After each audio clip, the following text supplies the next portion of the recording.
The photographic memory. Mark Helprin said, "My father was famous for his photographic memory. He was in the OSS. They trained him to be captured on purpose and to read upside down and backwards and commit to memory every document in Germany he saw as he was being interrogated, every schedule on every wall. So that photographic memory somehow made its way to me when I was young." What exactly is a photographic memory? Is it flipping through a book in 30 seconds and memorizing every single word it contained? Is it being a waitress and never needing a notepad because you can memorize every order you hear? Is it actually possible to develop a photographic or eidetic memory, or are you stuck with the lot genetics handed you?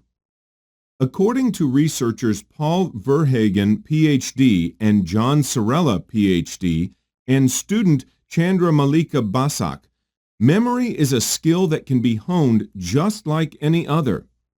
You can find this in the November issue of APA's Journal of Experimental Psychology, Learning, Memory, and Cognition, Volume 30, Number 6. Through several experiments, they were able to help participants begin to memorize more than 4 items at a time. When it comes to memorization, 4 is the golden number. The human brain is most comfortable with memorizing 4 things at once. Here's how you can mimic their experiment to exercise your mind. Method 1. First, start with one row of 4 single-digit numbers. Second, allow yourself to see these numbers for 2 seconds. Third, write down the numbers you saw. Fourth, one by one, put in additional columns of numbers. Fifth, your brain will begin to memorize whole sets of information instead of one number at a time. And finally, increase the columns until you are able to memorize 5 at a time for 30 total numbers. The key is to break things up into sets. Think about your social security numbers and phone numbers and why there are those dashes in between numbers. That's because it's easier to remember things when they're broken down and memorized as sets instead of separate items. This doesn't just have to be for numbers, but can be for anything. For example, a grocery list. However, for items like groceries, you need to actually visualize the items in your mind and link them to their own sets with something outrageous of a story. More on this later with the loci method. Method 2. First, scatter a handful of pennies on a table. Second, view them for 2 seconds. Third, record the number of pennies. Fourth, repeat, but also add in a few nickels. Next, repeat again using dimes as well. And finally, go once more using, you guessed it, quarters. Instead of aiming to memorize one kind of coin or a single number at a time, your brain should be accessing them all at once.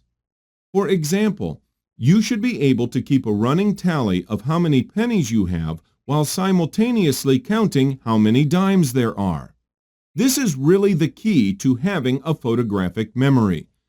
You must be able to process information from more than one source at a time.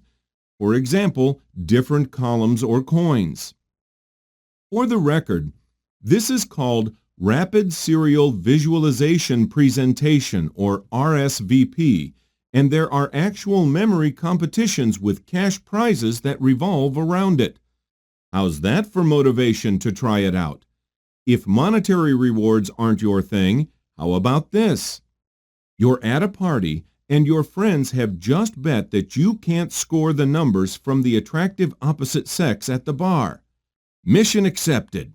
You strike up a conversation and you're both really into it. 20 minutes later, you're handed a tiny slip of neon green paper with the digits written in pencil. There's only one problem. You drop it in your drink on the way back to your table of friends. Scotch doesn't mix well with penciled numbers, and you find yourself short one bet-winning note. Gee, it sure would have been nice if you'd been able to memorize those digits before they took a watery grave in your drink. Think about it.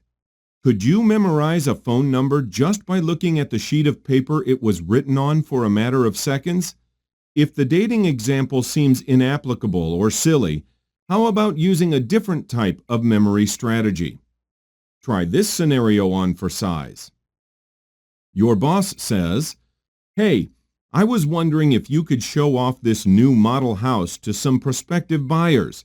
You won't be able to see it before you give them a tour because it's literally being finished the day of, but here are some blueprints." You say, "Okay, so just review these and show them around the house?" And your boss replies, "And make it look like you know the house like the back of your hand, yes. Here's a list of facts that you should say as you go through the house." How would you go about doing this? You've never seen this house before, yet someone has just put you in charge of knowing the entire layout. And furthermore, you now have a list of facts to memorize and spout out later. How in the world will you do it? There are actually two simple ways of doing this.